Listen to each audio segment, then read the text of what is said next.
everyone, welcome to your channel National Dishes English, where we will try to take our viewers into a very tasty and delicious cooking trip around the world, but with our humble Moroccan touch, of course, and with the full focus on the healthy recipes as much as we can, since eating healthy has become one of the pillars of the good lifestyles these days. Today's trip on National Dishes English, we will start it from a wonderful African Arabic country that is very known by the generosity, hospitality of its people, by its international cuisine, by its multiculturalism, by its interesting long history that belongs to thousands of years, by the variety of its landscape, which is not limited to its Atlas Mountains or prairies, but it goes to its Atlantic Ocean and Mediterranean Gulf, without forgetting its amazing golden sands of its desert in South Sahara.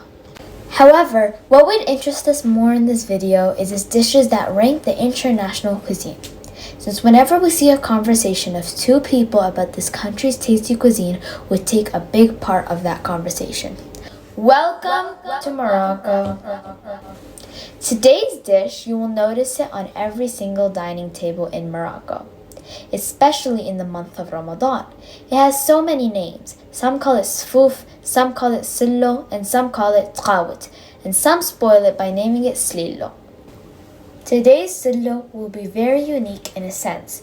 We will use a very rare and very old flour that used to be cooked by Mediterranean people in the olden times, beside barley flour. This flour is called rye flour in English, but in Morocco they call it suigla, according to its French name la farine de seigle. Before starting our dish, we would like to share with you folks the nutrition facts of all flours you may use in Selloo, such as flour bleached, unbleached all-purpose wheat, whole wheat flour, millet flour, barley flour, or rye flour. The common things among all these flours are they all have high calories that exceed 300 calories per 100 grams. Their carbs range between 25 to 28%. However, rye flour outweighs them all in proteins, fibers, iron, and potassium. Because the rye flour we purchased was stone ground, its texture was a bit rough due to the fibers. Therefore, it was mandatory to strain it and blend it in our Vitamix to reduce that roughness that would impact badly our Selloo.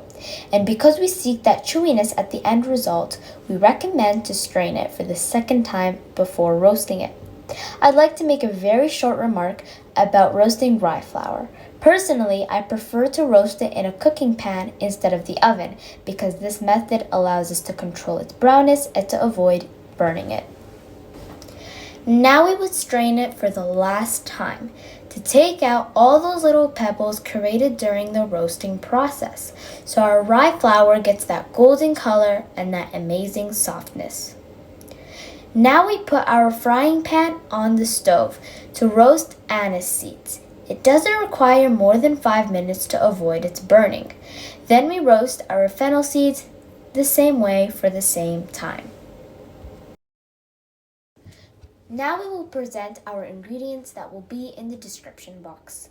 Today's dish, we need 500 grams of oven roasted almonds, 500 grams of cooking pan roasted rye flour, 500 grams of oven roasted sesame seeds, 2 tablespoons of cinnamon powder, 1 teaspoon of roasted fennel seeds well ground, 2 teaspoons of roasted anise seeds half a teaspoon of Arabic gum well ground. Now, as you can see, we grounded 300 grams of roasted almonds very, very well, and the other 200 grams was stone grounded in order to get that crispiness. And we grounded 500 grams of roasted sesame seeds until it became creamy, as you can see. So it'll give our Selloo that chewiness we are seeking. A little secret note we would like to mention, because the almonds and sesame seeds we used were so dry, it was mandatory to add coconut oil during blending them in our Vitamix, so we can get that texture we were looking for. Now it's time to mix all the ingredients until they blend into each other, and for that purpose we thought a dough mixer would be very helpful. As you may notice, we started with roasted rye flour first to avoid any messy tornado when we turned on our machine. Then we added half a teaspoon of Himalayan salt, cinnamon powder, roasted fennel seeds well grounded, roasted anise seeds well grounded, Arabic gum well grounded. Then we add roasted sesame seeds as creamy as you can make it. It would give our texture that amazing chewiness. Then we add roasted almond paste, both types soft and crispy.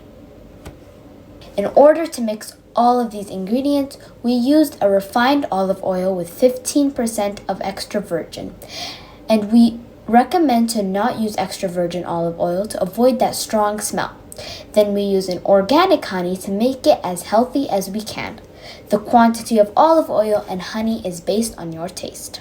Now let's turn on our mixer on a very slow pace, and for at least 5 minutes. We keep adding our olive oil and honey based on the texture and taste we seek. So after mixing our ingredients for 5 minutes, more or less, we believe that we achieved the perfect texture and taste we were looking for.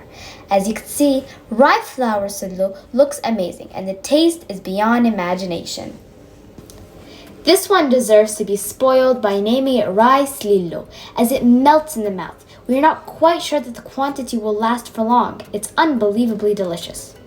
For one last remark, to be honest, we've noticed this year that rye flour is a bit sweeter than barley and millet flour, since we haven't used the same quantity of honey that we used in the previous years. At the end of this video, we would like to thank you all for watching. And if you liked it, do not hesitate to click on like, share, and subscribe to this new channel. Cheers!